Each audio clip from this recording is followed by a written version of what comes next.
Simon & Schuster Audio presents The Eight Mountains, a novel, by Paolo Cognetti, translated by Simon Carnell and Erica Segre, read by Jacques Roy. Fontane, 2014 through 2016.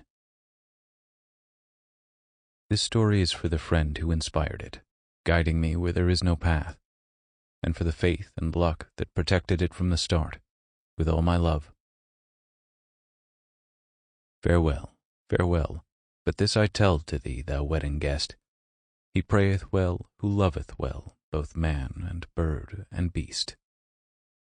Samuel Taylor Coleridge, The Rime of the Ancient Mariner. Prologue.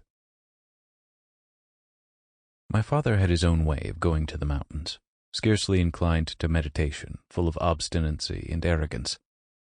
He would climb headlong, without pacing himself, always competing with someone or something, and where the trail seemed overlong he would take a short cut via the steepest slope.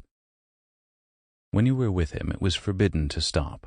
Complaining about hunger or the cold was not permitted, but you were allowed to sing a good song, especially when caught in a storm or in thick fog, and to whoop whilst flinging yourself down a snowfield. My mother, who had known him since he was a boy, used to say that even then he would wait for nobody, intent as he was on pursuing any one glimpsed up ahead. It was only a strong pair of legs that could make you desirable in his eyes, and she hinted, laughing, that this was how she had seduced him. Later on, once the uphill race had begun, she preferred to sit in a meadow, or to soak her feet in a stream, or to identify by name the herbs and flowers. At the summit, she liked more than anything to gaze at the distant peaks, to reflect on those of her youth, and to remember when she had reached them and with whom.